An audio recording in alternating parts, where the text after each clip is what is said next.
Hello everyone, எல்லாருக்கும் வணக்கம். இன்றைக்கி ஜேவிசி சிஸ்டம் டைப் தான் பார்க்க போகிறோம். இது என்ன மாடல்னா ஜேவிசி MXJ170V. ஸோ இது வந்து ஒரு சேனல் ஒர்க் ஆகலன்னு வந்திருக்கு. இது ஆன் பண்ணால் நல்லா ஆன் ஆகும். ஸோ ஆன் பண்ணாக்கா நம்மளுக்கு ஸ்டாண்ட் பை லைட்லேருந்து எல்லாமே வந்துட்டு இங்கே ப்ரெஸ் பண்ண உடனே இது ஆன் ஆகிட்டு ஒர்க் ஆகும். ஒரு சேனலில் சவுண்ட் வரும், இன்னொரு சேனலில் சவுண்ட் வராது. அது என்னன்னு நம்ம வாங்க பார்க்கலாம். ஸோ இது FM மோடில் இருக்குது. இப்போ நம்ம வந்து ஸ்பீக்கர் கனெக்ட் பண்ணுறதுக்கு முன்னாடி இந்த இடத்துல பார்த்தீங்கன்னா ஒரு 5 வோல்ட் அவுட் எடுத்திருக்காங்க. இது வந்து ஆக்ஸ் மோடில் கொடுத்து நம்ம USB ப்ளூடூத் மாடியூல் இருக்கு இல்லையா, அது வெளியே கொடுத்து பவர் சப்ளை வெளியே எடுத்து அதுக்கு யூஸ் பண்ணியிருக்காங்க. ஸோ அது இப்போ கட் பண்ணி கொடுத்தாச்சு கஸ்டமருக்கு. இது லாஸ்ட்டாக வேணால் பார்த்துக்கலாம், இப்போதைக்கு இது பிரச்சனை இல்லைன்னு சொல்லிட்டு கட் பண்ணி கொடுத்துட்டேன். ஸ்பீக்கர் அவுட் இதில் தான் இங்கே தான் இருக்குது. ஸோ நம்மளுக்கு 2 சேனல் இதில் வந்து இந்த மாதிரி யூனிட்டில் கனெக்ட் பண்ணுறதுக்கு முன்னாடி நம்ம செக் பண்ணி பார்த்துடலாம். நான் எப்போவுமே இந்த மாதிரி தான் செக் பண்ணி பார்க்குறது. டேரெக்டாக ஸ்பீக்கர்லேயே மல்டிமீட்டர் வந்து வோல்டேஜ் வருதான்னு செக் பண்ணிவிடுவேன். ஸோ இதில் கிரவுண்ட் வந்து காமன், அதனால் கிரவுண்டு ஒன்றுத்தில் கனெக்ட் பண்ணிக்கலாம். இப்போது நான் இதில் செக் பண்ணுறேன் பாருங்கள். ஸோ மேலே இருக்கிறத செக் பண்ணாக்கா நம்மளுக்கு வந்து க்ளீனாக இருக்குது. பாட்டமில் இருக்கிறது கஸ்டமர் சொன்னது ஸ்பீக்கர் வந்து பர்ன் ஆகுதுன்னு சொல்லியிருக்காரு. ஸோ அது பர்ன் ஆகுதுன்னு ஒன்று நம்மளுக்கு நல்லாவே தெரியும், வோல்டேஜ் வரும்னு. அது நான் உங்களுக்கு செக் பண்ணி காமிச்சிட்ருக்கேன். இப்போ பாட்டமில் இருக்கிறது, அதாவது ரைட் சேனல் வந்து 25 வோல்டேஜ் அப்படியே வருது, 26 வோல்டேஜ். ஸோ லெஃப்ட் சேனல் வந்து வோல்டேஜ் எதுவும் வரல. இப்போ நம்ம ரைட் சேனலில் கனெக்ட் பண்ணாமல் லெஃப்ட் சேனல் மட்டும் கனெக்ட் பண்ணி பார்த்தா சவுண்டு வரும். ஸோ அதை நம்ம கனெக்ட் பண்ணிட்டு உங்களுக்கு காமிக்கிறேன் பாருங்கள்.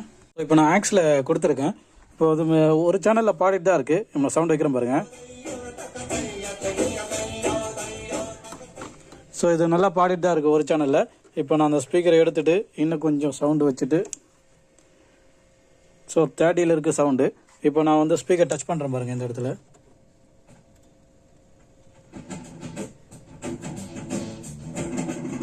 பார்த்தீங்களா? இப்போது இந்த ஃபால்ட்டான சேனலில் டச் பண்ணுறேன். லைட்டாக டச் பண்ணுவேன்னா ஸ்பீக்கர் டம்முன்னு பாருங்கள். பார்த்தீங்களா?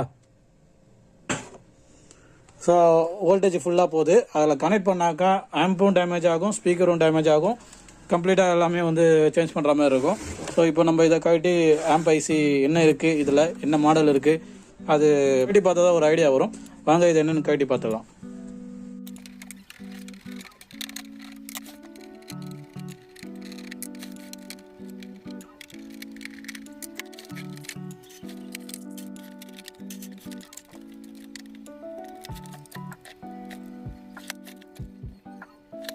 இப்போ இதை கழட்டியிருக்கேன். இதில் ஆம்பர் செக்ஷன்னா இந்த பக்கம் தான் கொடுத்துருக்காங்க. இதில் பார்த்ததில் இப்போ பாருங்கள், இந்த செக்ஷன் தான், இந்த 2 ஐசி கொடுத்துருக்காங்க. இது ஆல்ரெடி ஒர்க் பண்ண மாதிரி தான் இருக்குது. ஸோ இது என்ன நம்ம ஃபுல்லாகவே கழட்டி பார்த்துலாம். இந்த போர்டு தனியாகவே எடுத்து இது ஏற்கனவே ஒர்க் பண்ணதுனால நம்மளால் எதுவுமே சொல்ல முடியல. சிடி ஒர்க் ஆகுமான்றது வந்து டவுட்டு தான். அது இன்னும் கஸ்டமர் டெஸ்ட் பண்ணல. கஸ்டமர் வந்து USB மாடியூல் போட்டு ஒர்க் பண்ணி வந்திருக்காரு. ஸோ இங்கே உங்களுக்கு பார்த்தா தெரியும் பாருங்கள். ஸோ இந்த கார்னரில் தான் வந்து ஐசி இருக்குது. ஓகே, இந்த ஃபேன் இருக்குது, ஃபேன் சர்க்யூட்டில். இது நம்ம ஃபுல்லாகவே கழட்டி டிஸ்அசம்பிளே பண்ணிடலாம். பண்ணிவிட்டு அதுக்கப்புறம் நம்ம திரும்ப அதை என்னென்னு செக் பண்ணிடலாம் 1 by 1. இப்போ top cover plus lens assembly, CD assembly எல்லாமே ரிமூவ் பண்ணியிருக்கேன். இப்போ வந்து டேப்பில் வந்து பெல்ட் எல்லாம் கட் ஆகி போயிருக்கு. இது எல்லாமே வந்து செகண்டரி தான். முதல்ல நம்மளுக்கு ப்ரைமரி வந்து ஆக்ஸ் கரெக்டாக ஒர்க் ஆகணும், ஆம்பு செக்ஷன் ஒர்க் ஆனால் தான் மற்ற ஆப்ஷனில் நம்ம கரெக்ட் பண்ண பார்க்கணும். ஃபஸ்ட்டு ப்ரைமரி நம்ம அதை தான் பார்க்கணும். நம்மளுக்கு பவர் சப்ளை நல்லா இருக்குது, அது பிரச்சனை இல்லை. இந்த யூனிட் பார்த்திங்கன்னா இந்த இடத்துல ஃப்ளக்கு தான். ஸோ இதை ரிமூவ் பண்ணவே இதெல்லாம் தனித்தனியாக வந்துடும். ரொம்ப டஸ்டியாக இருக்குது. இதெல்லாம் தனித்தனியாக எடுத்து நம்ம க்ளீனே பண்ணிக்கலாம். ஸோ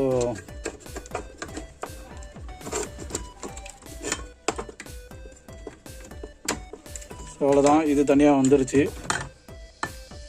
இந்த யூனிட் வந்து secondary power supply, main power சப்ளைக்கு போகிற ஃபில்ட்ரு எல்லாமே இங்கே இருக்குது.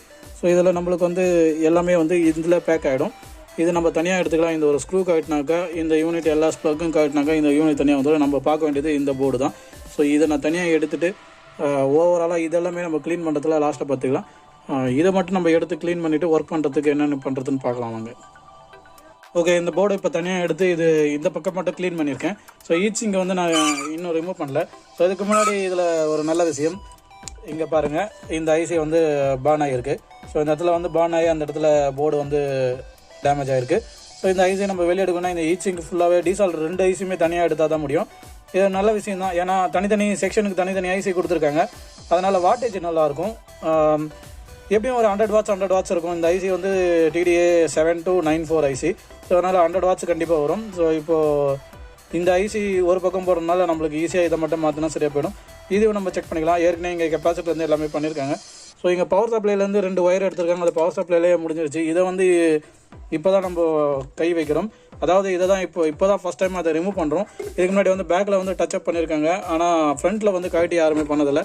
ஸோ இது நம்ம வந்து ரெண்டுமே தனியாக வெளியே எடுத்துகிட்டு இந்த ஐசி ரிப்ளேஸ் பண்ணிட்டு சரௌண்டிங் சர்க்யூட் எல்லாமே செக் பண்ணிட்டு கெப்பாசிட்டர் மற்ற டிரான்சிஸ்டர் எல்லாமே செக் பண்ணிவிட்டு நல்லா இருந்துச்சுன்னா ஐசி ப்ளேஸ் பண்ணிட்டு நம்ம திரும்ப ஆன் பண்ணி பார்த்துடலாம். ஸோ வாங்க அதை நான் வந்து ரிமூவ் பண்ணிவிட்டு உங்களுக்கு காமிக்கிறேன். டீசால்டர் பண்ணி எடுத்துகிட்டு பர்ன் ஆனது எப்படி பர்ன் ஆகிருக்குன்னு பார்க்கலாம் வெளியே எடுத்து. ஓகே, இதை எடுத்துகிட்டு ரிமூவ் பண்ணியாச்சு. இந்த பானான இடம் நீங்கள் பார்த்தா உங்களுக்கு தெரியும். இது க்ளீன் பண்ணதுக்கப்புறம் நம்ம எதிர்பார்த்த மாதிரி போர்டு எதுவும் பிசிபி எதுவும் பான் ஆகலை. இந்த இடத்துல இந்த ஐசி மட்டும் தான் பான் ஆகி வெடிச்சு போயிருக்கு.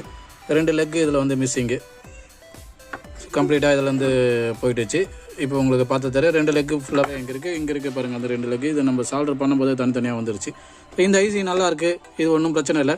இது TDA 7294. இது மார்க்கெட்டில் எல்லாமே அவைலபிளாக இருக்கிற ஐசி தான். ஆக்சுவலாக இதில் வந்து நிறைய போர்டே வருது, 100 வாட்ஸ் போர்டே நிறைய வரும். ஸோ இந்த ஐசியை பற்றி கவலை இல்லை, இதை நம்ம எடுத்து மாற்றிக்கலாம். இது ஈஸி அவைலபிள். ஸோ இப்போ நான் இதை வந்து மாற்றிட்டு இந்த இடத்துல மாற்றிட்டு நம்ம செக் பண்ணிடலாம். அதுக்கு முன்னாடி இந்த காம்போனண்ட்டில் வேறு ஏதாவது பவுன் அவுட் ஆயிருக்கா இல்லை ஃபெயில்ட் ஆயிருக்கா அப்படின்னு பார்க்கணும். ஏன்னா இந்த சுவிட்சிங் டிரான்சிஸ்டர் இங்கே இருக்குது பாருங்கள். இங்கே ஒன்று இந்த சேனலுக்கு இங்கே கொடுத்துருக்காங்க. ஸோ இது எல்லாமே செக் பண்ண வேண்டியதாக இருக்கும். ப்ளஸ் கெப்பாசிட்டர் ரெசிஸ்டன்ஸ் எல்லாமே செக் பண்ண வேண்டியதாக இருக்கும். அதுக்கப்புறம் தான் ஐசி இன்ஸ்டால் பண்ணணும். ஸோ நான் அது பண்ணணும். ஸோ ஓகே, இப்போ நான் இதை மாற்றிட்டு இதை நான் செக் பண்ணிவிட்டு ஏதாவது ஃபால்ட் இருந்தால் இங்கே காமிக்கிறேன். எல்லாம் டேரெக்டாக மாற்றிட்டு உங்களுக்கு சீட்டிங்கில் உட்கார வச்சுட்டு நம்ம பார்த்துடலாம் என்னென்னு. முடிச்சுட்டேன். இது ஒன்றுமே ப்ராப்ளம் இல்லை. ஐசி சேஞ்ச் பண்ணேன்.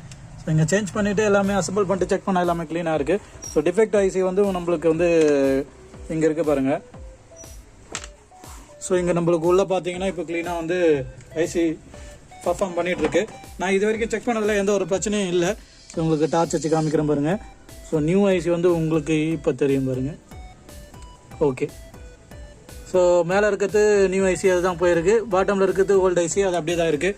நம்ம இப்போ வந்து ஆன் பண்ணி பார்த்துடலாம். இதில் இன்னொரு விஷயம் என்னென்னா டேப் வேலை செய்யுது, ஆனால் சிடி வேலை செய்யலை, லென்ஸ் போயிடுச்சு. கஸ்டமர் என்ன சொன்னால் நான் டேப் யூஸ் பண்ண போகிறதில்ல, சிடி வேஸில் வேலை செய்யறதுனால யூஸ் பண்ணுவேன், ஆனால் லென்ஸ் வேலை செய்யாதனால எதுவுமே பண்ண முடியல. ஸோ இப்போ இது வந்து ஆக்ஸில் நல்லாவே ஒர்க் ஆகுது. ஸ்டீரியோ தான் கனெக்ட் பண்ணியிருக்கேன். நம்ம தனித்தனியாகவே கனெக்ட் பண்ணி செக் பண்ணிடலாம். இப்போதைக்கு இது ஒன்றா ஒர்க் ஆகிட்டு இருக்கு, அதை பார்க்கலாம்.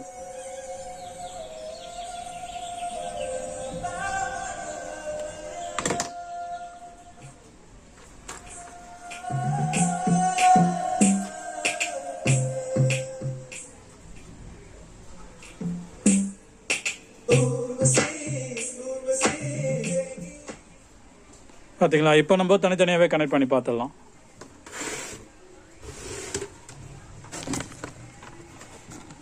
ஸோ நம்மளுக்கு மேலே இருக்கிறது ஆல்ரெடி நல்லா ஒர்க் ஆகிட்டு இருந்துச்சு, கீழே இருக்கிறது தான் ஃபுல் இதில் வந்துச்சு. இப்போ நம்ம இது கீழே இருக்கிறது மட்டும் நம்ம ஸ்பீக்கரில் கனெக்ட் பண்ணியிருக்கேன். இப்போ சவுண்ட் வச்சு பார்க்கலாம்.